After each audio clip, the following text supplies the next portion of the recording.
O senador Tasso Gereissati, integrante da CPI, integrante titular da CPI, disse que Bolsonaro será punido pela carnificina que aconteceu no Brasil e ainda acontece diariamente.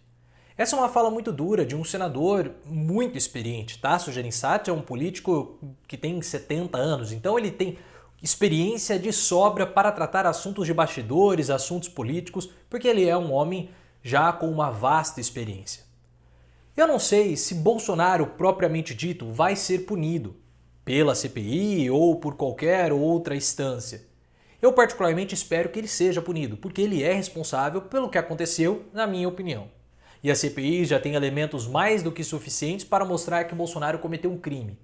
Não sabemos se é um crime de responsabilidade ou se é um crime contra a humanidade, mas crime ele cometeu. Mas independentemente de punição ou não a Bolsonaro, alguém vai ser punido. E eu tenho falado sobre isso com vocês em vários vídeos que eu menciono um assunto desse. E os integrantes do Gabinete Paralelo começam a perceber isso também. E por que eu falo? Qual que é a construção do meu raciocínio? É muito simples. Você não tem uma tragédia, um desastre, como você queira chamar, de 500 mil vidas sem que haja ao menos uma punição. Alguém precisa ser responsabilizado.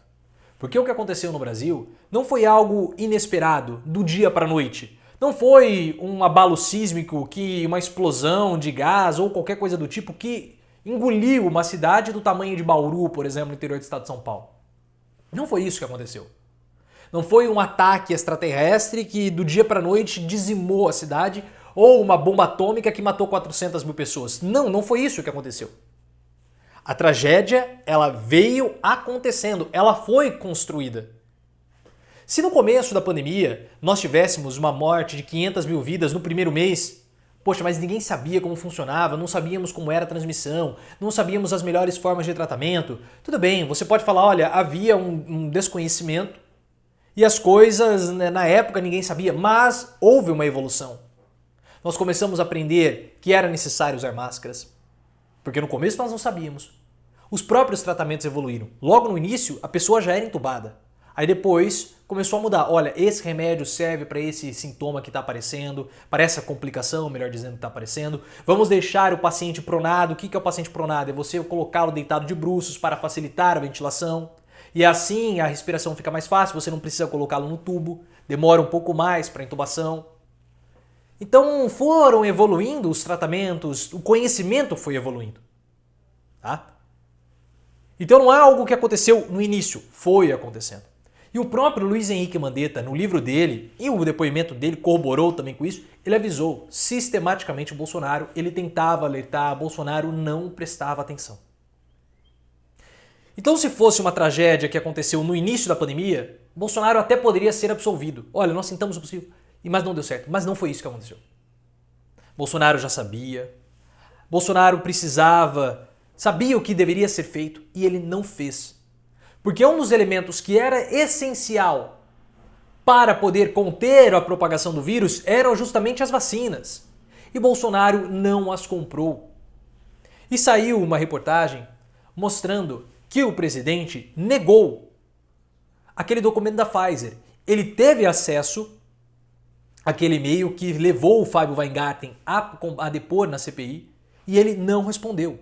Documentos comprovam que carta da Pfizer chegou ao gabinete de Bolsonaro. Ofício da farmacêutica ficou 2 dias esperando uma resposta do presidente da República. Depois, o caso foi levado ao Ministério da Saúde e à Casa Civil. 2 ofícios do Palácio do Planalto mostram que uma carta enviada em 12 de setembro de 2020 pelo CEO mundial da Pfizer, Albert Bourla, chegou sim ao gabinete pessoal de Jair Bolsonaro. O documento tratava da oferta de vacinas. No ano passado, Bourla insistiu para que o governo brasileiro fosse célere em decidir sobre a compra do imunizante. Como já registrado, a Pfizer teria enviado pelo menos 53 e-mails com ofertas de vacinas. Então a Pfizer procurou. Aquela história do Bolsonaro, o interesse de venda é deles, foi demonstrado. O laboratório demonstrou sim o interesse. E o presidente da República não comprou. Agora, não adianta Bolsonaro começar a vir com história, mentiras, falando que o TCU tem um relatório mostrando que 50% das mortes não foram por Covid. Isso é uma mentira. Porque o próprio TCU, Tribunal de Contas da União, disse que não existe, não conhece esse relatório que o Bolsonaro está falando. Então a batata está assando. e pessoas serão punidas. Tanto é que o Arthur Weintraub, que é o irmão do Abraham Weintraub, o ex-ministro da Educação, e é suspeito o Arthur Weintraub de comandar o gabinete paralelo, ele já começou a botar a língua para fora, mostrando desespero. Porque ele sabe que apesar dele ter sido o assessor especial do presidente da República, não era um cargo assim tão renomado. E ele não tem proteção política. É diferente do Osmar Terra, por exemplo, que é deputado federal atualmente. É diferente do Eduardo Pazuello, que foi ministro. Então, se eu pudesse apostar, a punição vai cair em cima do gabinete paralelo, dos integrantes do gabinete paralelo. Algum deles vai ser punido. Vai ser como uma oferenda para acalmar a população. E a CPI não pode, em um ano que é véspera de eleição, não demonstrar absolutamente nada. Não fizeram, os integrantes da CPI não podem não fazer um relatório pesado. Porque o Renan Calheiros, ele foi reeleito em 2018, mas o Randolfo Rodrigues vai disputar o ano que vem. O Omar Aziz vai disputar o ano que vem.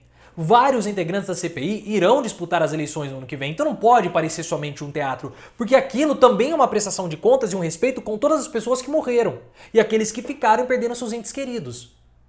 Então é uma resposta. E como eu falei, alguém precisa ser punido. E o Arthur Weintraub está, sim, morrendo de medo dessa punição. Porque ele começou a falar ontem umas conversas muito estranhas, que ele simplesmente fazia os resumos dos artigos. Olhem só a notícia do UOL. Alvo da CPI, Arthur Weintraub diz: presidente, é simples, eu fazia resumos. Bastante mencionado na CPI por alguns depoentes que apontam como organizador do gabinete paralelo.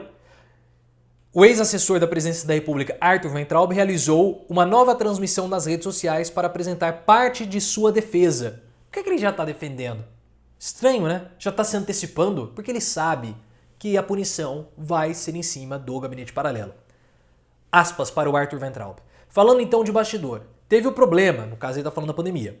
A gente começou a buscar solução. Eu não sou médico. Que bom, né? O diretor da OMS também não é médico.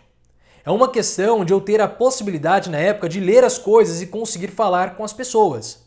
Só que você não tem formação na área de saúde, a sua pesquisa não é na área de saúde, você trabalha com direito, é um pesquisador horrível porque as suas publicações são todas em revistas de baixíssima qualidade, sabe-se lá como entrou na Unifesp, teve lá um bonde da alegria para formação do curso e entrou um monte de gente. Você foi um deles, o Arthur Weintraub, a gente sabe como que aconteceu. O curso novo, quando abre um curso novo numa Universidade Federal, é mais fácil de entrar pessoas, mas ele entrou nesse estilo, porque ele não tem currículo para dar aula numa federal. Ele não tem esse currículo.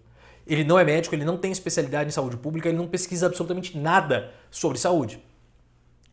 Ele continua aqui. E aí eu comecei a falar com os pesquisadores. Por exemplo, Paulo Zanotto, virologista de Oxford. Ele não é virologista de Oxford, ele tem um mestrado em Oxford, mas ele não é virologista em Oxford, ele é o professor da Universidade de São Paulo. Tá? E aí eu comecei a falar com os pesquisadores. Quando eu comecei a conversar com o presidente, isso chegou ao conhecimento das pessoas. O presidente é uma pessoa simples, eu não vou ficar passando paper científico para ele, eu tinha que fazer um resumo das coisas. Só que esse resumo que ele fez, qual foi o resumo que ele fez? Porque os estudos em revistas científicas, que eu também duvido que ele saiba ler, porque se ele soubesse ler a revista científica, ele não faria publicações tão ruins como ele faz. Ele conseguiria entender que todos os estudos mostravam que, como tinha alguma eficácia, concluíam o seguinte: são necessários novos estudos para confirmar. E depois de um tempo, essas pesquisas, esses estudos começaram a ser descartados. Logo no início, a gente fez aqui no canal um vídeo conversando com um médico que falava da hidroxicloroquina. Ele até fez uma comparação até pitoresca. Ele falou assim: olha, se eu aplicar botox nas pessoas, a solução vai ser a mesma, o resultado vai ser o mesmo, porque não tem comprovação, não tem função nenhuma. Mas ele continuou insistindo na mentira. Ele falou o seguinte: eu comecei a assessorar em março, abril. As informações eu fui passando para ele. Aí começou a ter os contatos com os médicos, a doutora Anise. Eu fazia o contato, o presidente me dizia assim: eu quero conversar, e eu já passava diretamente. Eu digo para vocês, eu cheguei a entregar folhas e no dia seguinte estava tudo grifado. Ele lia. Não sei se ele grifava ou se ele desenhava, no caso do Bolsonaro. Continuando. É como se eu tivesse cometido um crime por mostrar para o presidente o que está sendo pesquisado. O problema não é que você mostrar o que está sendo pesquisado. O problema é você ter influenciado o presidente da República, assim como o Paulo Zanotto, assim como o Nisi Yamaguchi, e não ter influenciado o presidente no caminho certo, vamos comprar vacina, ter influenciado o presidente em uma tese macabra e sinistra de imunização de rebanho. Essas pessoas são responsáveis por tudo o que aconteceu no nosso país, porque eles influenciaram o presidente a uma mentira. E a CPI está provando isso, e possivelmente essas pessoas, por elas não terem costa larga, serão os punidos pela carnificina que o senador Tasso Gereissati falou e que eu comentei no início do vídeo. A batata deles está assando. Tanto é que eles estão colocando a língua para fora. Eles não conseguem ficar de boca fechada, porque isso se chama desespero.